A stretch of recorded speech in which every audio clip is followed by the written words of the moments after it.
I don't ever slow up, no I don't take shit. I got no love for the fakeness. If you wanna play tough and wanna hate this, I'll always show up and make a statement. I don't ever slow up, no I don't take shit. I got no love for the fakeness. If you wanna play tough and wanna hate this, I'll always show up and make a statement. Everything I do, so Mapagpalang araw sa inyo mga kakwento at welcome back. Bago pa nga lang nakoronahan itong si Mark Magnifico Magsayo bilang WBC Featherweight King, pero umarangkada na kagad ito sa rankings ng top 10 featherweights na ipinalabas ng The Ring Magazine, BoxRec.com at Transnational Boxing Rankings Board o TBRB na binubuo naman ito ng mga independent professional journalists, boxing historians, and record keepers. Kaya naman ating alamin mga kakwento ang top 10 featherweights sa boxing sa buong mundo at ating alamin kung ano nga ba ang ranking ng ating kababayan ni si Champ Magsayo at kung sino-sino nga ba ang mga di-kalibreng mga boksingero na kasali sa listahan na siguradong isa sila sa mga nakahilerang haharapin ni Magsayo.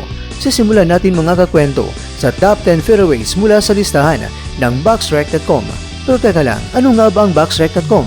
Mga kakwento, ayon sa Wikipedia, ang BoxRec o BoxRec.com ay isang website dedicated in holding updated records ng mga lalaki at mga babaeng mga professional at amateur boxers. At sinabi dito mga kakwento that it also maintains a media wiki-based encyclopedia of boxing.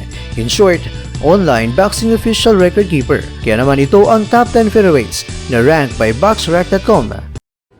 Top 10. Kid Galahad. Nakakwento, si Kid Galahad ay boksingerong mula sa United Kingdom. Siya ay may kasalukuyang kargada na 35 wins, 1 loss at 29 knockouts. Top 9. Kiko Martinez. Si Kiko Martinez mga kakwento ay mula sa bansang Espanya at siya naman ngayon ay may kargada na 43 wins, 10 losses, 2 draws at 30 knockouts. Top 8. Josh Warrington. Si Josh Warrington ay boksingerong mula sa United Kingdom at sa kasalukuyan mga kakwento, siya ay may daladalang kargada na 30 wins, 1 loss, 1 draw at 7 knockouts. Top 7. Mauricio Lara. Si Mauricio Lara ay boksingerong nagmula sa bansang Mexico at siya naman mga kakwento ay may kargada na 23 wins, 2 losses at 50 knockouts. Top 6. Isaac Dugbe. Si Isaac Dugbe ay boksingerong nagmula sa bansang Ghana at taglay niya ngayon ang professional records na 23 wins, 2 losses at 50 knockouts. Top 5. Leigh Wood. Itong si Leigh Wood mga kakwento ay nagmula sa United Kingdom at siya naman ay may kargadang 25 wins, 2 losses at 50 knockouts. Top 4. Ray Vargas.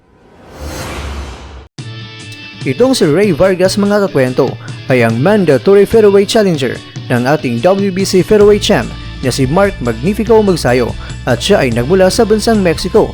Siya naman ay undefeated at dala-dala niya ang kargadang 35 wins at 22 knockouts. Top 3. Gary Allen Russell Jr. Si Gary Allen Russell Jr. naman ay matagal na itong naghari sa WBC Featherweight Division na bago pa lang pinalitan ng ating kababayan na si Mark Magnifico Magsayo at siya ay mula sa bansang Amerika at may kargada na siya ngayon na 31 wins, 2 losses at 80 knockouts. Top 2. Mark Magnifico Magsayo.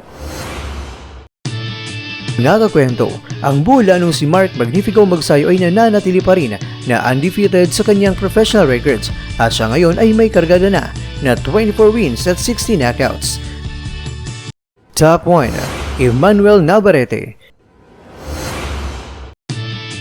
Itong si Emmanuel Navarrete ay boksingerong mula sa bansang Mexico at sa kasalukuyan siya ay may kargada ngayon na 35 wins, 1 loss at 29 knockouts. Mga kakwento, sino nga ba ang mag-aakala na top 2 sa lista ng ating kababayan na bagong hinirang pa lamang ito bilang hari sa WBC Featherweight Division at tanging si Magsayo lang at si Vargas ang mga undefeated boxers? Ngayon naman mga kakwento ay punta naman tayo sa Top 10 Featherweights na ranked by Transnational Boxing Rankings Board. Top 10, Leigh Wood. Top 9, Luis Alberto Lopez. Itong si Luis Alberto Lopez ay mula sa bansang Mexico at sa kasalukuyan siya ay may kargadang 24 wins, 2 losses at 30 knockouts.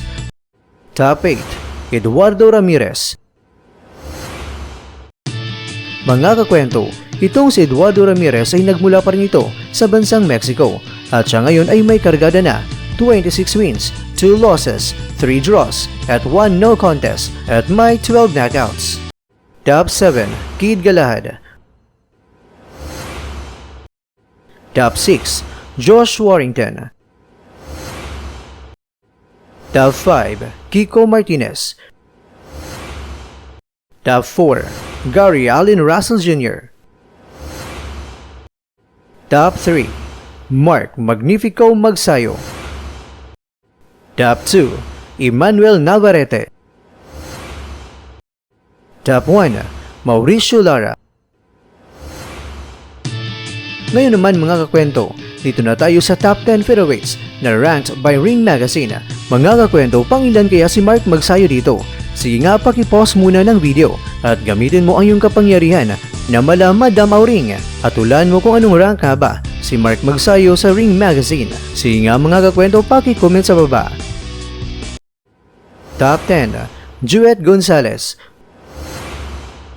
Mga kakwento, itong si Joet Gonzalez ay from Mexico at siya ay kasalukuyang may kargada na 24 wins, 2 losses at 40 knockouts at ngayong linggo, February 6, 2022 ay may laban siya kontra sa ating kababayan na si Gio Santissima. Kaya naman mga kakwento, good luck sa ating kababayan sa laban nila. Top 9, Can Xu.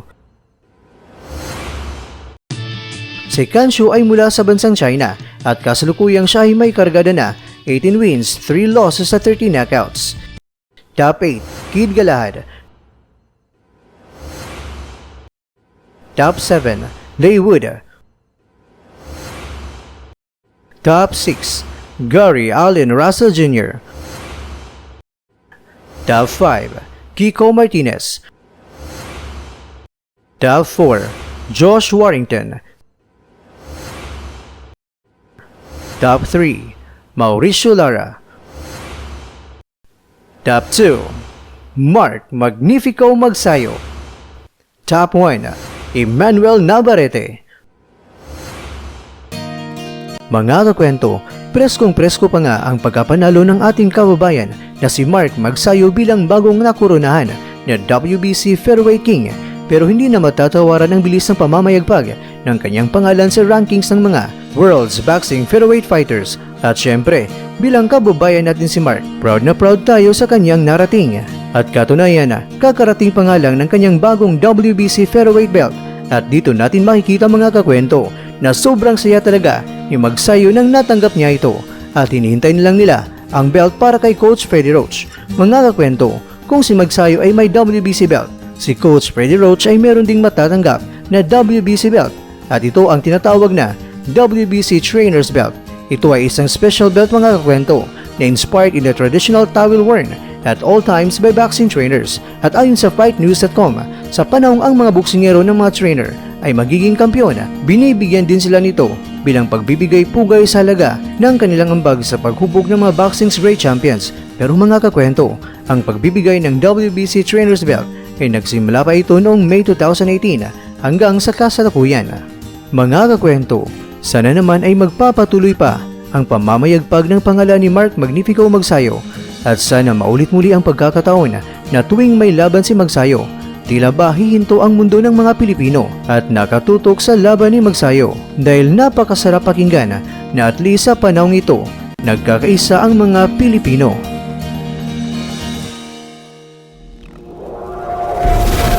At dyan nagtatapos ang ating kwento.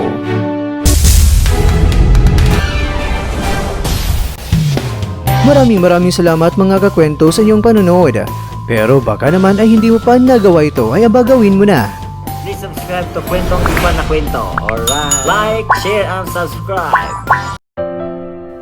Mga kakwento, sa hirap na ating dinanas ngayon, in these pandemic times, we need real-life heroes na handang magbigay ng kanilang tulong, lalong-lalo na sa mga nangangailangan. And as a way of saying thank you to them at pagbibigay pugay na rin sa mga services that they have rendered to us, si Mr. Kwento po ay namahagi ng kwento shirts sa ating mga barangay officials as requested by Kagawad Gabriel Nalasa Sr. ng Tubod Monte, Hagna, Bohol. Kaya sa lahat ng mga barangay officials na pinangungunahan sa kanilang punong barangay na si Nicanor Salarda, sana po ang aking munting inihandog ay nagustuhan po ninyo. Alam ko pong maliit na bagay lang po ito, pero kalaki po nito. Ang taos-puso ko pong pasasalamat sa inyo at sa lahat ng mga frontliners sa ating bansa. Mabuhay po kayo! Bueno, hanggang dito lang po muna ang ating kwentuhan at abangan nyo lang po ang ating susunod na video.